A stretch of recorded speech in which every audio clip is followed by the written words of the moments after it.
Hello everyone, my name is Devanshu Saxena और आज की वीडियो में पढ़ने जा रहे हैं physical properties of carboxylic acid. ठीक है, लास्ट वीडियो में हमने उसका इंट्रोडक्शन पढ़ लिया था एंड मेथड्स ऑफ प्रिपरेशन पढ़ लिया था कि किस तरीके से हम कार्बोक्सिलिक एसिड को प्रिपेयर कर सकते हैं। ठीक है, तो आज की वीडियो में हमारा जो टॉपिक होने वाला है वो है physical properties of carboxylic acid, यानी कि उसकी सॉल्युबिलिटी कैसी है, बॉइलिंग पॉइंट कैसा है, मेल्टिंग पॉइंट कैसा है और वो दिखने में कैसा लगता है कार्बोक्सिलिक एसिड। ठीक है, तो ये वीडियो काफ़ी हद तक तो नहीं, लेकिन हाँ कहूँगा कि इम्पॉर्टेंट तो है, क्योंकि कहीं ना कहीं बॉइलिंग पॉइंट, मेल्टिंग पॉइंट या फिजिकल स्टेट पे 1 मार्क्स का क्वेश्चन बन जाता है सेक्शन ए में। ठीक है, तो आपको ध्यान से लेके चढ़ना है, ठीक है, पढ़ना है और 1 मार्क्स बहुत इंपॉर्टेंट करता है। ठीक है, अगर आपको अच्छा स्कोर करना है तो start with the physical properties of carboxylic acid. First हमारा टॉपिक है इसमें फिजिकल स्टेट। ठीक, कि फिजिकल स्टेट मतलब आप कार्बोक्सिलिक एसिड को देखेंगे तो कैसा लगेगा आपको। ठीक, फर्स्ट टू फोर्थ यानी कि मेथ, एथ, प्रॉप या ब्यूट, यहाँ तक कि अगर कार्बोक्सिलिक एसिड हम बनाएंगे, यानी कि मेथेनोइक एसिड जिसको हम फॉर्मिक एसिड बोलते हैं, ethanoic acid, propanoic acid and butanoic acid, यहाँ तक कि जितने भी एसिड हैं वो कलरलेस होती हैं। और अगर कलरलेस हो गए तो हम पहचानेंगे कैसे कि भैया एक सैंपल है, इसमें वो किसी ने बोल दिया कि इसमें कार्बोक्सिलिक एसिड पड़ा हुआ है, यानी कि ब्यूटेनोइक एसिड पड़ा है, प्रोपेनोइक एसिड पड़ा है, तो उसको हम पहचानेंगे कैसे कि 1 से 4 तक की। तो उसमें एक स्मेल होती है, that is pungent smell. Pungent smell से आप कुछ नहीं समझ रहे होंगे। पंजेंट स्मेल मतलब शार्प स्मेल, बहुत तेज स्मेल आएगी उसमें। ठीक है, पंजेंट स्मेल यानी कि आप कह सकते हो शार्प स्मेल। ठीक, नेक्स्ट हमारे जो होते हैं 5 से लेके हम 10 की बात करें, जितने भी होते हैं वो ऑयली इन नेचर होते हैं। ऑयली लिक्विड्स हम बात कर बोल सकते हैं, ऑयली लिक्विड्स।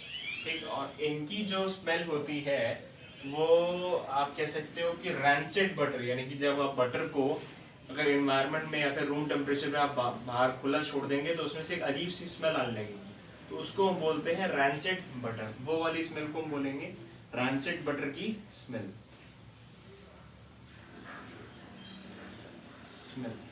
ठीक, और इसके ऊपर जितने भी हायर मेंबर्स होंगे,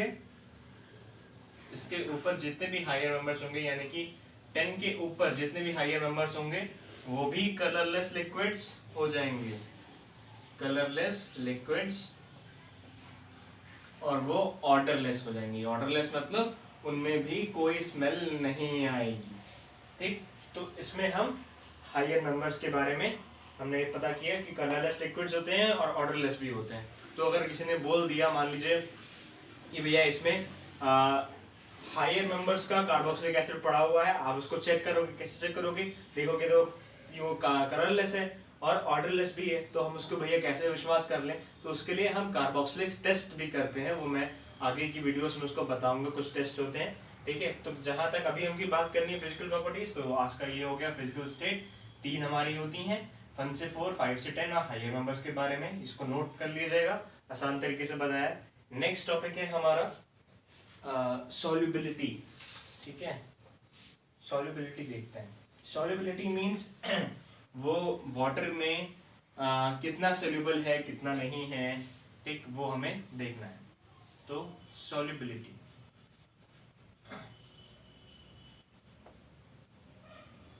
सॉल्युबिलिटी की बात करें तो जो लोअर मेंबर्स होते हैं, ठीक है, लोअर मेंबर्स होते हैं जो कार्बोक्सिलिक एसिड के, वो तो हमारे lower members of carboxylic acids, वो तो मिसेबल होते हैं वाटर में, वो तो मिसेबल होते हैं इन वाटर। ठीक, मिसेबल इन वाटर, लेकिन जैसे जैसे हम आगे बढ़ेंगे, अगर मान लीजिए हमने C5, यानी कि अगर हम C5 वाला ग्रुप ले लें, C5H11COOH, ये कार्बोक्सिलिक एसिड है, पेंटोनोइक एसिड है, ये हो जाएगी लेस सोल्यूबल इन वाटर।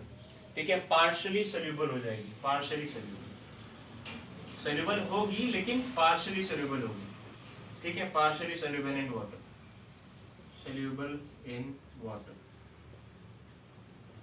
ये पोलर नेचर के तो होते हैं, लेकिन कभी कभार ये वाटर में पार्शियली सॉल्युबल। और अगर हायर मेंबर की बात करें, अगर C5 के ऊपर की बात करें, higher members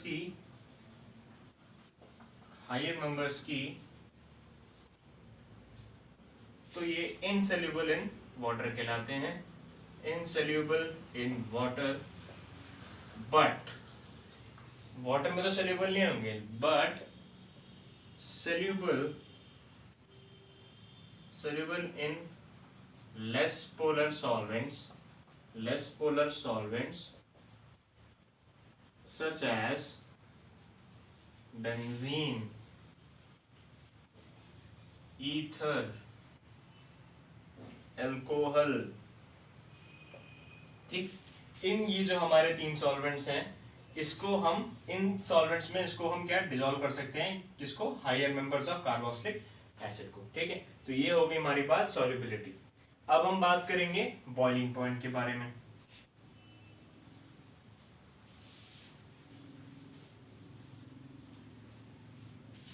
boiling point, that is third point, which is boiling point, most important point है boiling point। इनकी जो कार्बोक्सिलिक एसिड की जो बॉइलिंग पॉइंट होता है वो अल्कोहल से भी ज्यादा होता है। ठीक है, सबसे ज्यादा आप बोल सकते हो कि ऑर्गेनिक केमिस्ट्री में, ऑर्गेनिक कंपाउंड्स में सबसे ज्यादा जिनका बॉइलिंग पॉइंट होता है वो कार्बोक्सिलिक एसिड्स होते हैं।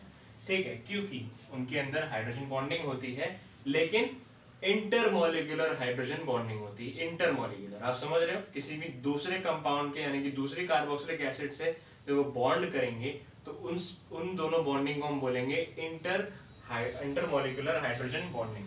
ठीक है, इसको हम अगर ब्रीफली एक्सप्लेन करें तो carboxylic acids have more boiling point than alcohols as they have intermolecular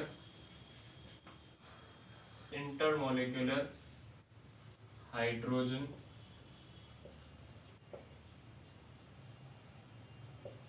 bonding.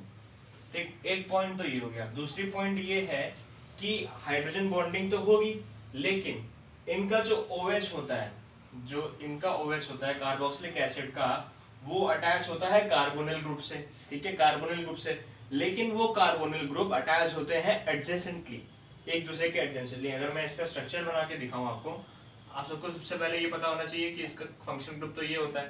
ठीक, अगर इसकी हम बॉन्डिंग कराते हैं, बॉन्डिंग होगी तो सीधी सी बात है कि जो बॉन्डिंग होगी वो एक दूसरे ही कंपाउंड के साथ ही होगी। ठीक है, RCOH का जो बॉन्डिंग होगा वो RCOH के साथ में ही होगा। ठीक, तो हमने एक स्ट्रक्चर में आपको बता रहा हूं।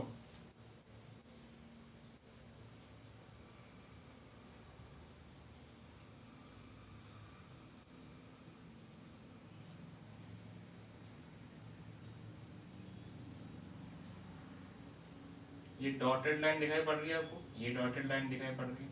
ठीक, तो यहाँ पे जो OH है, यहाँ जो OH है, इनके पास में अटैच क्या है, ये कार्बोनिल ग्रुप, ये दिख रहा है आपको, ये कार्बोनिल ग्रुप, ये कार्बोनिल ग्रुप। तो ये जो कार्बोनिल ग्रुप है ये अटैच्ड है किससे, एडजेसेंटली, एक दूसरे से अटैच है। एडजेस्टली मतलब आमने सामने।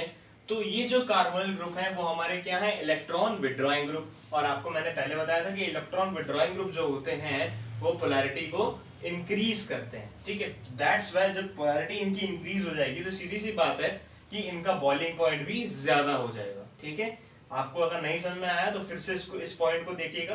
ठीक है, फिर से इसको ध्यान से पढ़िएगा।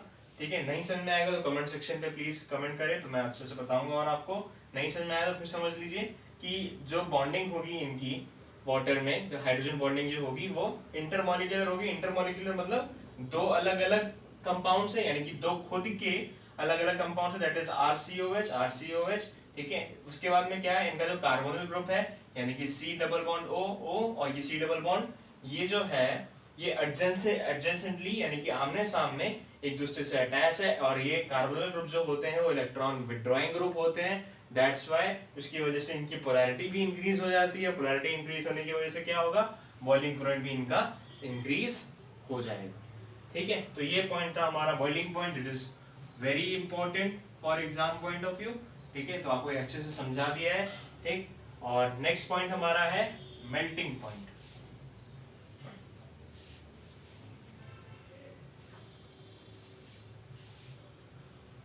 नेक्स्ट पॉइंट है मेल्टिंग पॉइंट। मेल्टिंग पॉइंट में बहुत आसान सा एक ट्रिक है कि अगर कार्बोक्सिलिक एसिड कहीं आपको इवन नंबर में दिखे, अगर आप मान लीजिए ब्यूटेनोइक एसिड है एक जगह ब्यूटेनोइक एसिड है और एक जगह पेंटेनोइक एसिड है, तो इनमें से किसका मेल्टिंग पॉइंट ज्यादा होगा? ब्यूटेनोइक एसिड का, क्योंकि ब्यूटेनोइक एसिड में जो कार्बन है वो कार्बन इवन नंबर में प्रेजेंट है। अगर आपका कोई भी कार्बोक्सिलिक एसिड अगर इवन नंबर में प्रेजेंट है, यानी कि आपका एथेनोइक एसिड हो गया, ब्यूटेनोइक एसिड, हेक्सेनोइक एसिड, ठीक है, ऐसे टाइप के जितने भी एसिड्स हैं वो उसकी कार्बोक्सिलिक एसिड की मेल्टिंग पॉइंट ज्यादा होगा। मेल्टिंग पॉइंट मतलब वो किस टेम्परेचर पर, यानी कि फ्रीज हो जाएगा। तो फ्रीज आपको पता है, आप क्रिस्टल लैटिस में आप फ्रीज होता है उसका, ठीक है, क्रिस्टल लैटिस आप एज अ क्यूब बना सकते हैं। ये हो गया आपका क्रिस्टल लैटिस। ठीक, आइस क्यूब जानते हैं ना, मान लीजिए इस आइस क्यूब में ये कार्बोक्सिलिक एसिड का आइस क्यूब है सॉरी, कार्बोक्सिलिक एसिड का ये आइस क्यूब है। ठीक, एक चीज और इसमें मैटर करती है, जैसे कि इवन नंबर वाला उसकी कार्बोक्सिलिक, इसकी जो मेल्टिंग पॉइंट है वो ज्यादा होगा किससे? ऑड नंबर वाले से। इसमें तो 5 है ना, 5 नंबर ऑफ कार्बन है और इसमें 4 नंबर ऑफ कार्बन है। ठीक, एक फैक्टर और है, एक फैक्टर क्या है? अगर हम इसका ब्यूटेनोइक एसिड का स्ट्रक्चर बनाएं, that is CH3 CH2 COOH, ठीक, CH3 CH2OH, और इसका स्ट्रक्चर अगर बनाएं हम लोग CH3 CH2 CH2 COH, है ना, ये स्ट्रक्चर है। तो इस स्ट्रक्चर में एक जिगजैग पैटर्न आपको दिख रहा है, जिगजैग पैटर्न, ऐसे ऐसे ऐसे ऐसे, ये जिगजैग पैटर्न है। अगर ये CH3 और इस कार्बोक्सिलिक एसिड के ग्रुप के साथ में अगर अपोजिटली अटैच है, तो ये ज्यादा फिट करेगा किसमें? It is more likely to fit in crystal lattice. ये भी एक फैक्टर है कि अगर CH3 group in a zigzag pattern, ठीक है, वो COH के ग्रुप से अगर अपोजिटली अटैच है, तो भी इसका मेल्टिंग पॉइंट क्या होगा?